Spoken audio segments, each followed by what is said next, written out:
যদি কথা দাও বন্ধু দিনের পথে দৃঢ় থাকবে, যদি কথা দাও দিন কায়েমে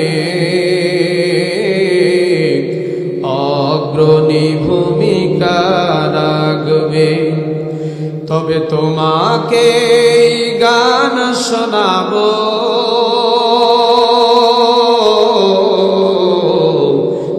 গানের হৃদয়টা জাগবে। আউযু বিল্লাহি মিনাশ শাইতানির রাজীম। বিসমিল্লাহির রাহমানির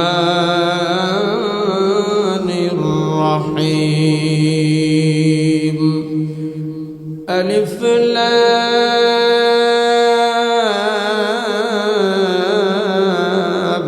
মীম যালিকাল কিতাবু লা রাইবা ফীহি وقال تعالى إنا أنزلناه في ليلة القدر। رب كريم সূরা বাকারার প্রথম লাইনে আলিফ লাম মিম ঘোষণা করে গোটা জাতিকে জানিয়ে দিয়েছেন, আলিফ লাম মিম হলো হরফে মুকাত্তাত। পৃথিবীর কোন মানুষকে, পৃথিবীর কোন নবীকে, পৃথিবীর কোন বুজুর্গদেরকে আমি আল্লাহ রাব্বুল আলামিন আলিফ লাম মিমের অর্থ আমি আল্লাহ বলে দেই নাই। আমি আল্লাহ রাব্বুল আলামিন নিজে এই অক্ষরগুলো গোপন রেখেছি। জোরে বলেন আল্লাহু আকবার। আল্লাহ রাব্বুল আলামিনের পরে বলছেন দ্বিতীয় নম্বরে, যালিকাল কিতাবু লা রাইবা ফীহি। এই কিতাবের মধ্যে আমি আল্লাহ রাব্বুল আলামিন, এই কিতাবের মধ্যে কোনো সন্দেহ নেই। জোরে বলেন আল্লাহু আকবার। তার আল্লাহ রাব্বুল আলামিন প্রথম আয়াতে আল্লাহ রাব্বুল আলামিন বলেছেন, আমি এই আয়াত কাউকে বলে দেই নাই, এই হরফকে কাউকে বলে দেই নাই। কারণ হলো আল্লাহ রাব্বুল আলামিন গোপন রেখেছে।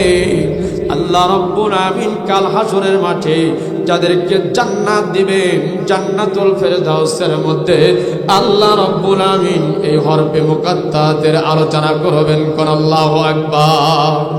আমার প্রিয় ভাইরা, আল্লাহর আশিক প্রবন্ধনা, এরপর আল্লাহ রাব্বুল আলামিন বলেন, যালিকাল কিতাবু লা রাইবা ফীহি। গোটা জাতির জন্য মহাবিশ্বের মহাবিশ্বকার একটা কিতাব তোমাদের মধ্যে আমি দিয়েছি, প্রেরণ করেছি, নাজিল করেছি। হেরা গয় আমি এই কোরআন নাজিল করেছিলাম। এই কোরআনের মধ্যে ও বান্দারা, ও মুমিনেরা, ও ইমানদারেরা, কোনদিন তোমরা এই কোরআনুল কারীমার মধ্যে তোমাদের কোনো ভুল থাকবে না। আর ভুল নাই। আল্লাহ রাব্বুল আলামিনের বন্ধু মুহাম্মদুর রাসূলুল্লাহ সাল্লাল্লাহু আলাইহি ওয়াসাল্লামের কাছে যে কিতাব দিয়েছেন, এই কিতাবের মধ্যে কোনো ভুল আছে নাকি বলেন? আছে? আল্লাহ রাব্বুল আলামিন পরে বলেন, এমন সুন্দর কিতাব আমি তোমাদেরকে দিয়েছি, যেই কিতাব আমি নাজিল করেছি মুহাম্মাদের কাছে, আমার প্রিয় বন্ধু মুহাম্মাদের কাছে আমি নাজিল করেছি। কবে তোমরা কি জানো? ইন্না আনজালনাহু ফি লাইলাতুল কদর। জোরে বলুন আল্লাহু আকবার। আল্লাহ রাব্বুল আলামিন বলেন, এই কিতাব আমি নাজিল করেছি সওয়াবের মাসে, রোজার মাসে, কদরের রাত্রিতে। আমি আল্লাহ রাব্বুল আলামিন তোমাদের কাছে ঐশী বাণী, মহাগ্রন্থ আল কোরআন, শান্তির বাণী আমি তোমাদেরকে দিয়েছি। কোন সুবহানাল্লাহ। প্রিয় সাথী বন্ধুগণ আমার, শুধু তাই নয়, এই কোরআন যে বান্দা মানবে, যেই বান্দার মানবে, যে মুমিনেরা মানবে, যে মুত্তাকিরা মানবে, আল্লাহ রাব্বুল আলামিন বলেন ওই বান্দা কাল হাসরের মাঠে তার কোনো হিসাব না হবে না। রব্বে কারীম বলেন কিতাবের কোনো হিসাব না হবে না। যে পড়বে, যে মানবে, তার সওয়াব আছে না নাই? এই পৃথিবীতে বান্দারা যদি ভালো কাজ করে, কোরআন পড়ে, ইমানদার হয়ে যায়, কাল হাসরের মাঠে বান্দা উঠবে। কাল হাসরের মাঠে বান্দা যখন উঠবে, কোরআন সাক্ষী দেবে, হাত সাক্ষী দেবে, মুখ সাক্ষী দিয়ে বান্দাকে জান্নাতের মধ্যে নিয়ে যাবে। কোন সুবহানাল্লাহ, ঠিক কি না কথা বলেন? আমার প্রিয় ভাইয়েরা, আমার শুধু তাই নয়, আল্লাহ রাব্বুল আলামিন বলেন এই কোরআন কোন বান্দা যদি উজু করে, কোন বান্দা যদি পাতা উল্টায়, এক এক করে পাতা উল্টায়, আল্লাহ রাব্বুল আলামিন বলেন এক একটা পাতা উল্টানোর কারণে আমি আল্লাহ রাব্বুল আলামিন তোমার সওয়াবের কিতাব আমি ভরপুর করে দিলাম। কোন সুবহানাল্লাহ। প্রসাদী বন্ধুগণ আমার, আল্লাহর আশিক বান্দারা শোনেন, হজের মধ্যে হাজী সাহেবেরা আমরা হজ করতে যাই। ওই হজে মক্কা শরীফের মধ্যে একটা মহিলা পিলারের গোড়ায় বসে আমার ভাইরা বসে আছেন আর কোরআন শোনার জন্যে, নামাজ শোনার জন্যে, ভালো মানুষদের কথা শোনার জন্য পিলারের পাশে বসে আছে। হযরত আব্দুল্লাহ কান্ডা লাগান খুব সুন্দর করে। হযরত আব্দুল্লাহ মুবারক রাদিয়াল্লাহু তাআলা বলেন একদা আমি হজ কাফেলা নিয়ে হজ করতে গিয়ে আমি দেখতে পেলাম হজের ওই পিলারের পাশে এক বৃদ্ধা মহিলা বসে আছে। আমার প্রিয় ভাইরা আমার, হযরতে আবু বকর হযরতে আব্দুল্লাহ ইবনে মুবারক ওই বুড়ি মহিলাকে সালাম বিনিময় করলেন। কি করলেন বলেন? সালাম দিলেন। আমার প্রিয় ভাইরা আমার, নবীর প্রেমিক, আল্লাহর প্রেমিক, কোরআনকে ভালোবেসে হযরত আব্দুল্লাহ ইবনে মুবারক যখন সালাম দিলেন, সালাম দেওয়ার সাথে সাথে ওই বুড়িমাও আমার কোরআনকে ভালোবাসে। এই কারণে কোরআন দিয়ে ওই বুড়িমা আপনার আমার জবাব দিতেছেন। দেখেন কত সুন্দর করে আল্লাহ রাব্বুল আমিনের কিতাব, কত সুন্দর করে ওই বুড়িমা ভালোবাসেন। দেখেন বলছেন সালামুল কওলাম মির রাব্বির রহিম।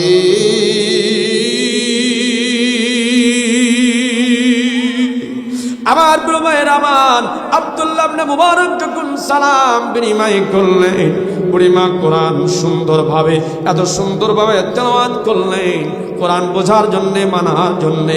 হযরত আমার ভাইরা ওই বুড়িমাটা উত্তর দিয়ে বলতেছেন করুণাময় রবের পক্ষ থেকে তোমাকেও সালাম। কোন সুবহানাল্লাহ।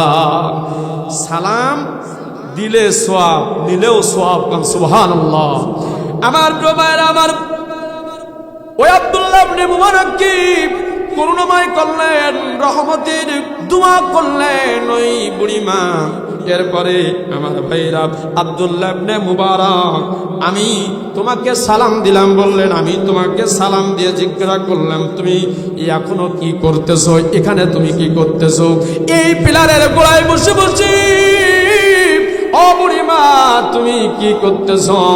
তুমি কি দেখতেছো বলো, কি শুনতেছো? এই হজের ময়দানে এসে তুমি কি দেখতেছো, কি বুঝলাম? আবার বলতেছে, জবাব দিতেছে বুড়িমা কোরআন দিয়ে। দেখেন কত সুন্দর করে বলতেছে ওয়ামাই ইদুলিল্লাহ ফালা হাদিয়া লা। বলেন আল্লাহু আকবার। বুড়িমা কোরআন দিয়ে জবাব দিতেছে। দেখেন বলতেছেন আল্লাহ যাকে পথভ্রষ্ট করেন তার কোনো পথ প্রদর্শক নাই। আল্লাহ রাব্বুল আমিন আমাকে এখানে বসিয়েছেন, আমি পথ হারিয়ে ফেলেছি। আমার ভাইরা হযরত আব্দুল্লাহ ইবনে মুবারক সালাম বিনিময় করে করুণা করে সালাম দিয়ে দিতেছেন, আর ওই বুড়িমা কোরআন দিয়ে জবাব দিতেছেন। কোন সুবহানাল্লাহ। এরপরে হযরত আব্দুল্লাহ ইবনে মুবারক বলতেছেন আমি বুঝতে পারলাম মহিলা পথ হারিয়ে ফেলেছে। তারপর বলল তুমি কোথায় যেতে চাও, তুমি বলো কোথায় যেতে চাও। ও বুড়িমা তুমি এখানে বসে আছো, কোথায় যেতে চাও বলো। কোরআন দিয়ে জবাব দিতেছে সুবহানাল্লাযী আসরা বিআবদিহি লাইলাম মিনাল মাসজিদিল হারাম ইলাল মাসজিদিল আকসা। জোরে বলুন আল্লাহু আকবার। ওই বুড়িমা কোরআন সুন্দর ভালোবাসে, এই কারণে বুড়িমা বারবার কোরআন দিয়ে জবাব দিয়ে বলতেছেন মহাপবিত্রময় সেই সত্তা যিনি মহান আল্লাহ রব্বুল আলামিনের করুণায় আমি বাইতুল আকসা থেকে বাইতুল হারাম পর্যন্ত আমি যেতে চাই। সুবহানাল্লাহ। কোন একদিন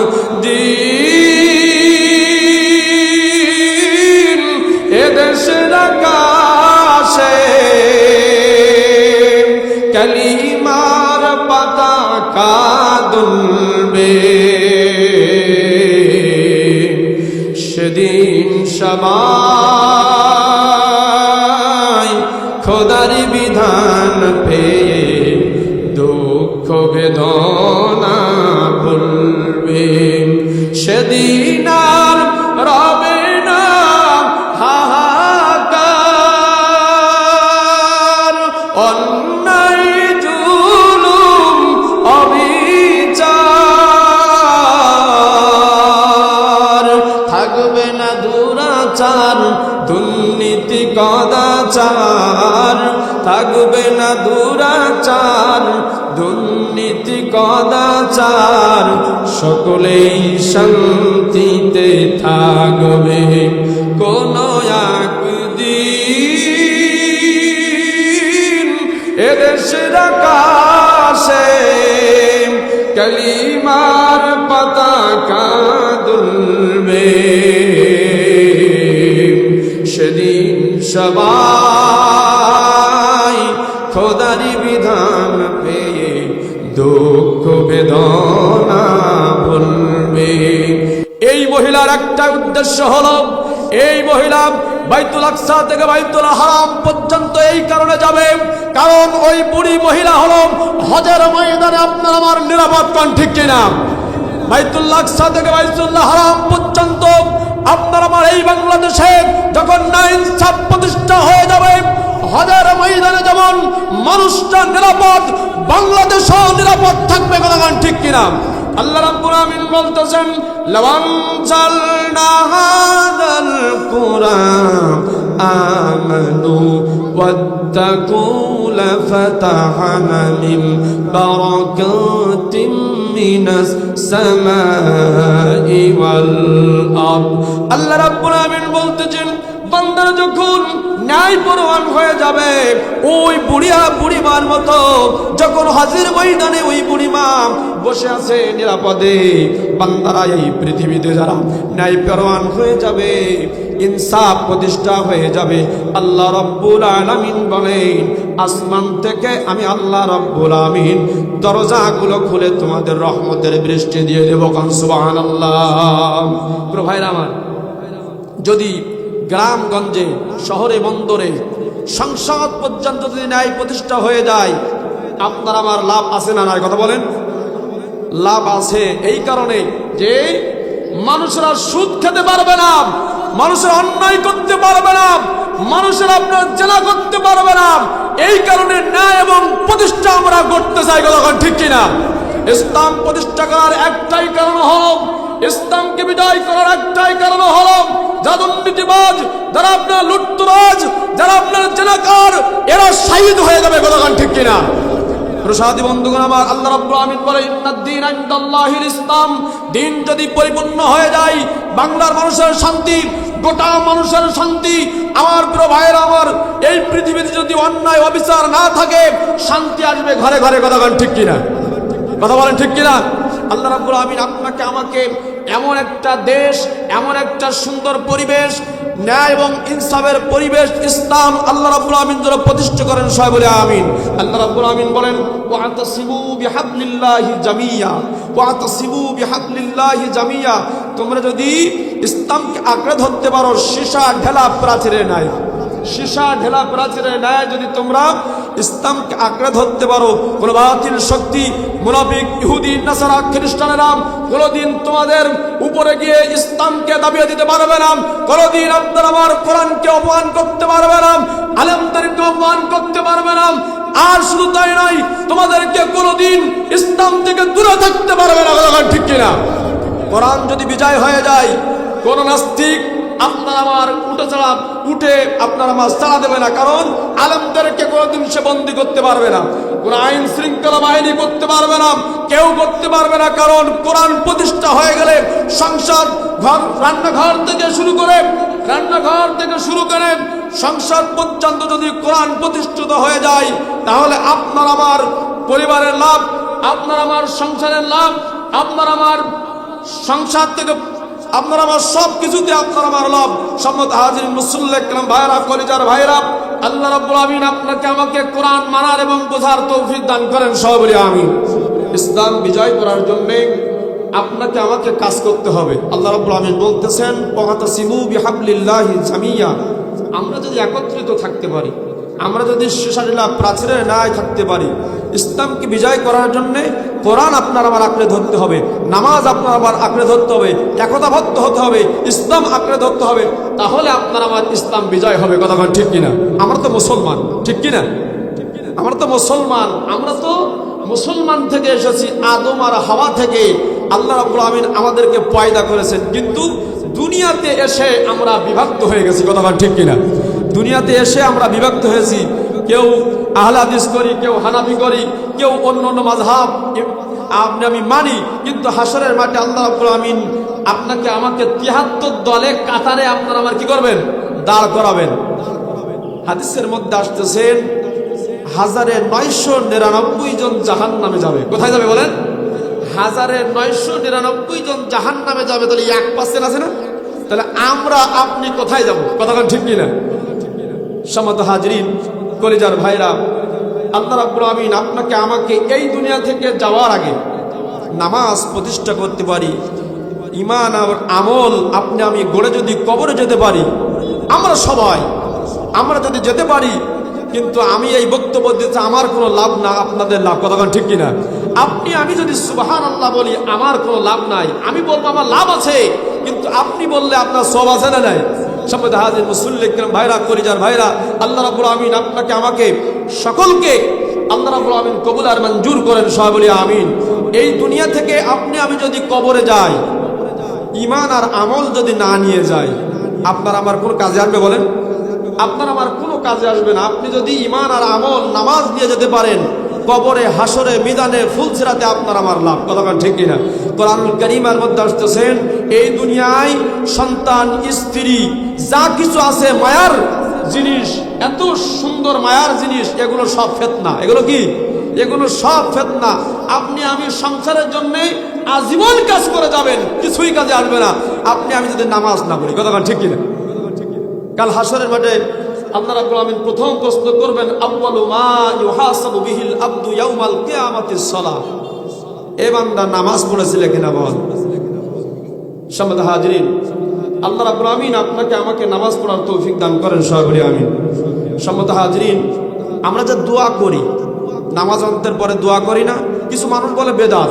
বেদাত না, কিন্তু তাফসীর আছে, বই আছে যে আমরা করি না। নামাজ শব্দের অর্থ হলো জিকির। নামাজ শব্দের অর্থ কি? জিকির। জিকির করবেন। নামাজ শব্দের অর্থ হলো জিকির, দোয়া। আপনি আমি নামাজ পড়ব, দোয়া করব, আল্লাহ রাব্বুল আমিন কবুল করবে। কার দায়িত্ব বলেন? আল্লাহ না? আল্লাহ রাব্বুল আমিন বলছেন, সুন্দর একটা ঘটনার মধ্যে তাফসীরের মধ্যে আসতেছে, হযরত আব্দুল্লাহ ইবনে মুবারকের ঘটনা আমি বলেছি। আর একটা ঘটনা সংক্ষিপ্ত আমি বলে শেষ করব। এই আল্লাহর বান্দা আব্দুল্লাহ ইবনে মুবারক বড় বুজুর্গ ছিলেন। এই আব্দুল্লাহ ইবনে মুবারক হজের জন্য, আমার ভাইরা, হজের জন্য যাওয়ার জন্য নিয়াত করলেন। আউয়ালু মা ইউহাসাবু বিহিল আবদু ইয়াউমাল কিয়ামাতিস সালাম। এই আব্দুল্লাহ ইবনে মুবারক হজের জন্য দোয়া করলেন আল্লাহর কাছে, আল্লাহ পাক দোয়া কবুল করলেন। প্রসাদী বন্ধুগণ আমার, যখন দোয়া করলেন আসমান থেকে দুইজন ফেরেশতা নাজিল হতেছে। দুইজন ফেরেশতা যখন জমিনে নাজিল হলেন, আব্দুল্লাহ ইবনে মুবারক হজের জন্য আপনার আমার ইরাদা করলেন। যখন ইরাদা করলেন, নিয়ত করলেন আল্লাহ রাব্বুল আমিনের দোয়া, ওই আব্দুল্লাহ ইবনে মুবারকের দোয়া কবুল হয়ে গেল। সুবহানাল্লাহ।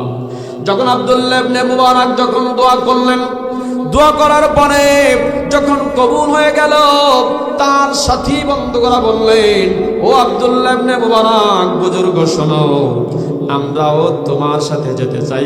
সুবহানাল্লাহ। কারণ ওই বুজুর্গ হলো আল্লাহর একজন ওলি। আব্দুল্লাহ ইবনে মুবারক